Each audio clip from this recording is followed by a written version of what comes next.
أعوذ بالله من الشيطان الرجيم. بسم الله الرحمن الرحيم. الحمد لله والصلاة والسلام على سيدنا محمد وعلى آله وصحبه وسلم تسليما كثيرا. Umar bin Khattab radiallahu anhu, as we mentioned, would constantly meet with the people to get feedback on their leaders. He wanted to know how the wallah were doing. Umar bin Khattab radiallahu anhu would meet with the people to get feedback on the umara, and he would take their concerns seriously and he would act upon it. And we'll give examples of some of the complaints that were raised against some of the wala.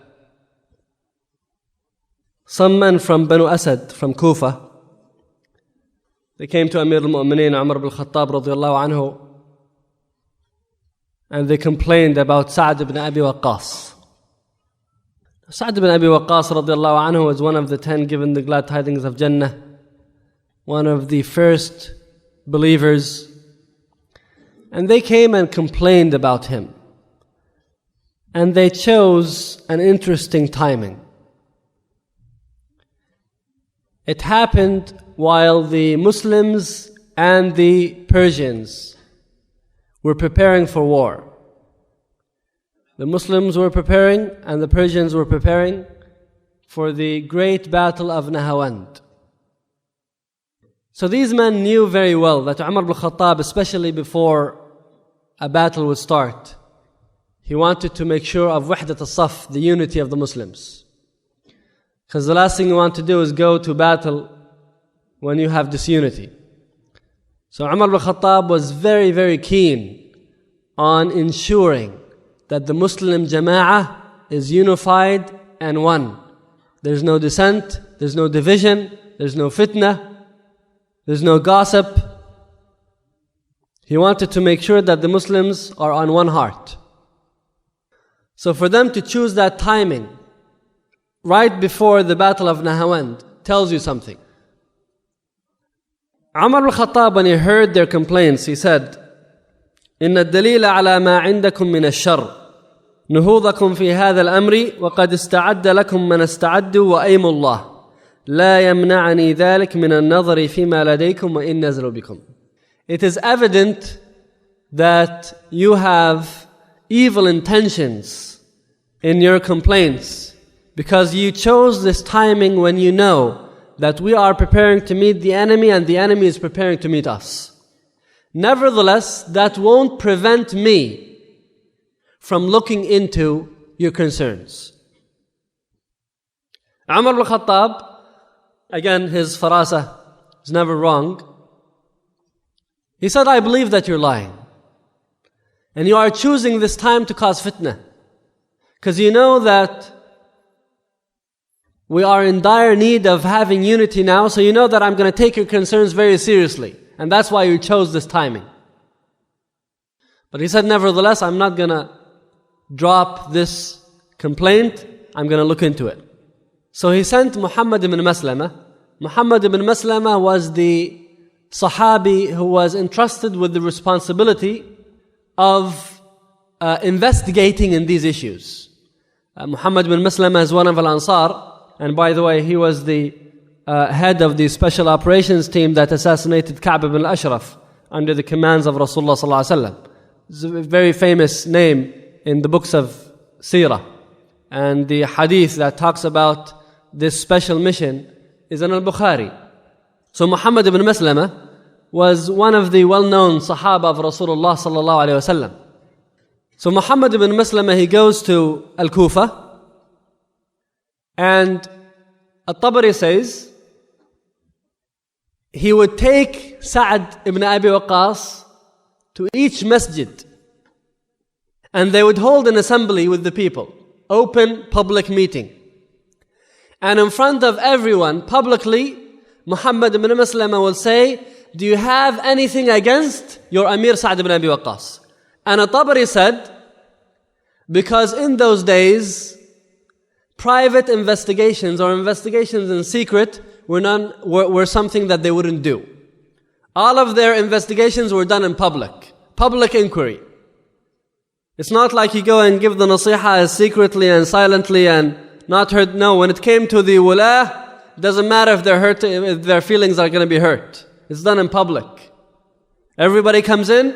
Muhammad ibn Maslam is there. Sa'd ibn Abi Waqqas is there. If anything is good, if they have anything good to say, if they have anything bad, they would say it.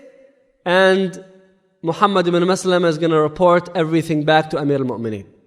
At-Tabari says, وَلَمْ يَكُنْ الْعَمَلْ بِالسِّرْ مِنْ شَأْنِهِمْ يَوْمَئِذٍ. They wouldn't do these inquiries privately or secretly. It was public. They went to each masjid, one by one. No one had anything bad to say about Sa'd ibn Abi Waqqas, nothing negative. And these men from Banu Asad would stay quiet because they wouldn't dare to speak against him publicly. It's a lie and it would be exposed. Until they went to the masjid of Banu Abs. You had different clans in Al-Kufa. Muhammad ibn Maslam is saying, in the name of Allah, I ask you, if you have anything negative to say about Sa'd ibn Abi Waqqas, to stand up and say it. So one man, his name is Usama bin Qatada, he stood up and said, Allahumma in nashadtana fa innahu la yaqsimu bis-sawiyya wa la ya'dilu fi ar-ra'iyya wa la yaghzu fi as-sariyya. This man, Usama bin Qatada, he stood up and said, if you are asking us in the name of Allah to speak the truth, then this is the truth. Sa'd is a man who abuses our wealth. And he is unjust in his ruling. And he does not join the armies. He's a coward, he stays behind. Sa'd ibn Abi Waqqas said, Allahumma in kana qalaha kadhiban wa riya'an wa sum'atan fa'a'mi basarah wa akthir 'iyalah wa 'arridhu لِمُضِلَّاتِ الْفِتَنِ. Oh Allah, if he is lying and he is making these statements to boast and to show off, then oh Allah, blind his eyes and fill his house with dependence and make him face the misleading fitan. This man just stands up bluntly and makes such a lie against Sa'd ibn Abi Waqqas in his face. Sa'd ibn Waqqas was so angry and there's nothing he can respond back to this man. It's fabricated, it's a lie. So he made this dua against him because it's an outright lie, slander. Subhanallah, this man, he lost his sight, and when he grew old, he had 10 daughters in his house and he had to take care of them. And he would chase women in the streets when he was an old man.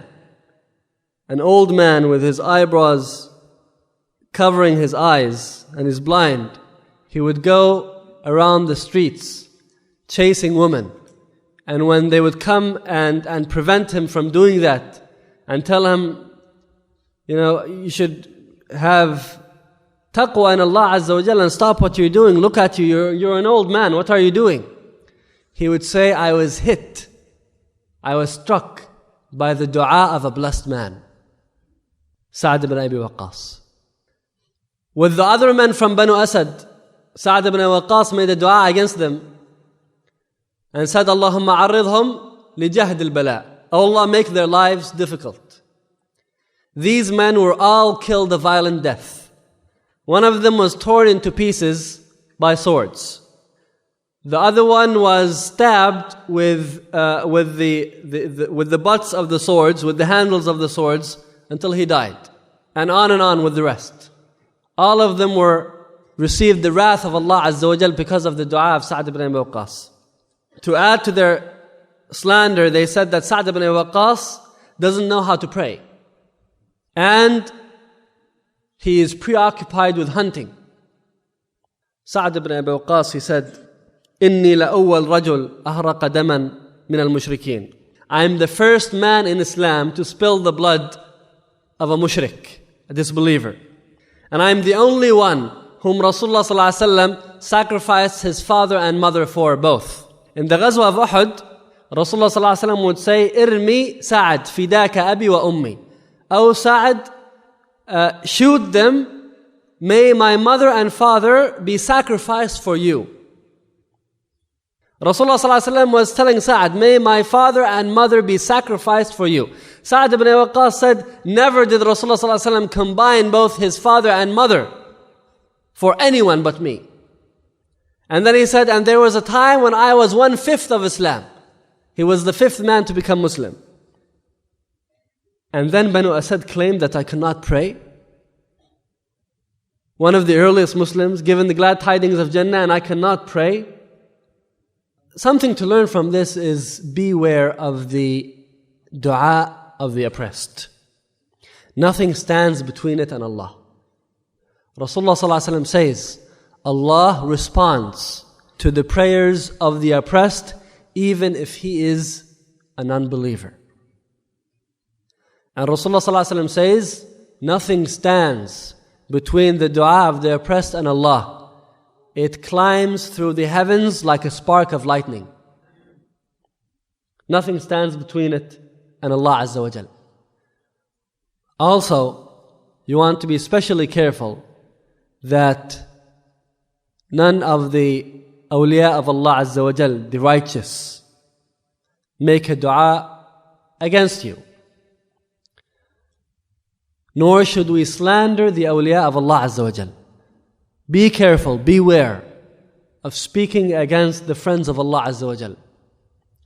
Sometimes that is done to appease the kuffar, or it is done because of jealousy, or it's done because we don't agree with their method of work. But be very careful. Allah Azza wa Jal loves some of His servants, and Allah Azza wa Jal does not allow anyone to put them down. So be careful in the way you use your tongue.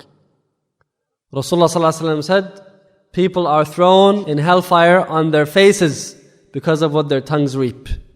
It might be one of the smallest muscles in the body, but it's the most dangerous. Abu Bakr as-Siddiq radiallahu anhu would hold his tongue and pull it out and say, this is what is getting me in trouble. They used to say that no one deserves a long imprisonment term than your tongue.